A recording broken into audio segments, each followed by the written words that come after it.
Assalamualaikum warahmatullahi wabarakatuh. Perkenalkan, nama saya Eki Dias Nurul Agustina. Saya berasal dari kelas 1 PAIC. Saya akan sedikit menjelaskan tentang apa itu radikalisme. Radikalisme dalam Kamus Besar Bahasa Indonesia diartikan sebagai paham atau aliran yang menginginkan perubahan dengan cara keras. Sementara itu, menurut Sartono Kartodirjo mengartikan bahwa radikalisme sebagai gerakan sosial yang menolak secara menyeluruh tertib sosial yang sedang berlangsung dan ditandai oleh kejengkelan moral yang kuat untuk menentang dan bermusuhan dengan kaum yang memiliki hak-hak istimewa dan yang berkuasa. Radikalisme itu dapat diartikan juga sebagai cara berpikir. Adapun juga, radikalisme merupakan ancaman bagi keamanan dan kedamaian kehidupan masyarakat, bahkan ancaman bagi kelangsungan sebuah negara. Jadi, dapat dikatakan radikalisme adalah paham atau aliran yang menginginkan perubahan atau pembaharuan sosial dan politik dengan cara kekerasan. Adapun indikator atau ciri-ciri orang yang terpapar paham radikalisme. Yang pertama yaitu memiliki sikap yang ekstrim, fundamentalis, juga eksklusif. Yang kedua yaitu memiliki ketertarikan dalam mencari aspek yang menjadi kekurangan seseorang. Yang selanjutnya yaitu orang tersebut mempunyai sifat yang kaku dalam diri yang memahami ayat-ayat tertuang dalam kitab suci. Sifat tersebut menyebabkan orang tersebut salah tafsir yang berujung pada kekeliruan, menarik kesimpulan tentang apa yang dipahaminya. Selanjutnya yaitu memiliki rasa setia yang kuat dengan orang yang sama-sama paham radikal meskipun orang tersebut berada di daerah yang sangat jauh. Yang selanjutnya yaitu setuju terhadap tindakan kekerasan. Tidak hanya itu saja, dia pun menggunakan kekerasan untuk mencapai tujuannya. Yang selanjutnya yaitu ayat-ayat yang berasal dari kitab suci digunakan sebagai alat untuk membenarkan tindakan memaksakan kehendak sendiri dan menghakimi pihak tertentu. Adapun selanjutnya yaitu seseorang atau pihak yang benar-benar dijadikannya sebagai musuh. Dan yang terakhir yaitu memerangi target yang dimusuhi dengan upaya maksimal. Yang selanjutnya yaitu ada implikasi radikal terhadap kehidupan beragama dan berbangsa.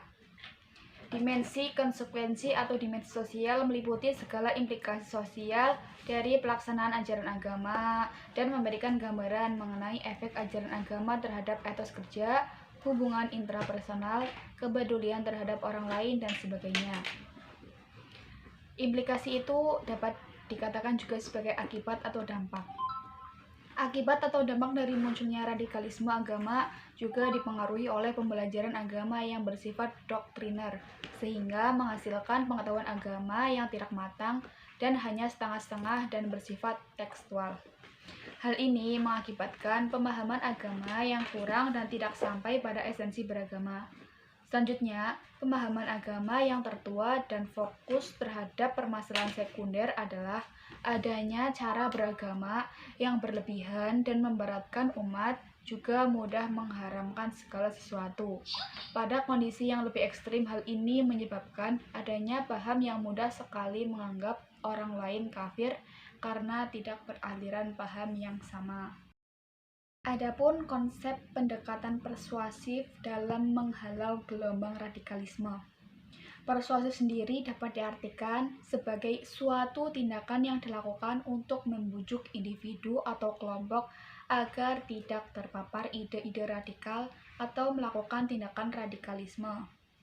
Adapun bentuk dari persuasif di antara lain yang pertama, yaitu merangkul dan mendekati individu yang terindikasi sudah terpapar paham radikal dan kekerasan. Yang kedua, yaitu melakukan upaya deradikalisasi terhadap individu dan kelompok melalui dialog hangat dan diskusi bersahabat dengan menghadirkan tokoh dan mantan pelaku teror dan simpatisasinya. Dan yang ketiga yaitu adanya komunikasi, dialog dan diskusi tersebut dilakukan dengan basis keluarga atau kerabat dekat dengan memaksimalkan pengaruh peranan keluarga dalam upaya menetralisir pembibitan dan penyebaran ajaran radikalisme. Kan tadi ada pendekatan secara persuasif. Yang satunya yaitu ada pendekatan represif dalam menghalau gelombang radikalisme. Yang pertama yaitu pembentukan Badan Nasional Penanggulangan Terorisme atau disingkat dengan BNPT.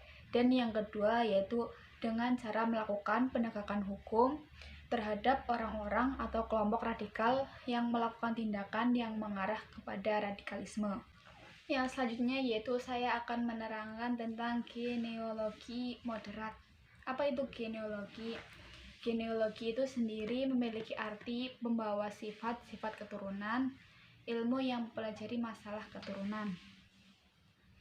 Genealogi juga dapat diartikan sebagai saling bergantung dalam dua hal, yaitu yang pertama, muda berasal dari yang tua, murid berasal dari gurunya.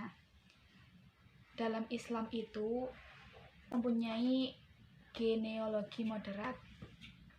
Mengapa mempunyai genealogi moderat dalam Islam? Yaitu dalam Islam pun diterapkan metodologi generat karena menggunakan berita-berita dari mulut ke mulut, catatan sejarah, analisis genetik, serta rekaman lain untuk mendapatkan sebuah informasi mengenai suatu keturunan dalam keluarga dan silsilah keluarga. Dari zaman dahulu pun Islam sudah mempunyai genealogi moderat, yaitu berupa keturunan dari Nabi Muhammad SAW sampai dengan saat ini kan masih ada, yaitu dengan adanya keturunan Habib, dan para syarifah. Nah, selanjutnya saya akan menjelaskan sedikit tentang apa itu regulasi terkait moderasi beragama Islam di Indonesia. Regulasi sendiri yaitu memiliki arti kumpulan instrumen yang abstrak yang disusun dalam suatu kesatuan untuk mengontrol. Dengan adanya peraturan, manusia dituntut untuk bertindak menurut kehendak bebasnya, tetapi penuh dengan tanggung jawab. Jadi manusia itu terserah mau berperilaku tentang apapun bebas, tapi harus memiliki prinsip, yaitu dengan bertanggung jawab. Dari berbagai jenis keragaman yang dimiliki oleh negara Indonesia, keragaman agama adalah yang paling kuat dan membentuk radikalisme di Indonesia. Dalam tataran undang-undang, terdapat sejumlah ketentuan yang mengatur mengenai hak beragama sebagai bagian dari hak asasi manusia. Di antaranya yaitu yang sudah ditentukan dalam pasal 4 Undang-Undang Nomor 39 Tahun 1999 tentang hak asasi manusia. Yang di situ menyebutkan bahwa hak untuk hidup, hak untuk tidak disiksa, hak kebebasan pribadi, pikiran dan hati nurani, hak beragama, hak untuk tidak diperbudak, hak untuk diakui sebagai pribadi dan bersamaan di hadapan hukum, dan hak untuk tidak dituntut atas dasar hukum yang berlaku surut. Adapun undang-undang yang menjelaskan tentang radikalisme yaitu pada tahun 2010, pemerintah juga mengeluarkan Pemerintah Presiden Nomor 46 Tahun 2010 tentang pembentukan Badan Nasional Penanggulangan Terorisme atau disingkat dengan BNPT. Badan Nasional Penanggulangan Terorisme atau BNPT pada tahun 2012 diubah dengan Perundang-undangan Presiden Nomor 12 Tahun 2012. Pembentukan BNPT merupakan kebijakan negara dalam melakukan terorisme di Indonesia sebagai pengembangan dari Deks Koordinasi Pemberantasan Terorisme yang dibuat pada tahun 2002. Namun, ada peraturan yang telah dikeluarkan dalam rangka memberantas terorisme.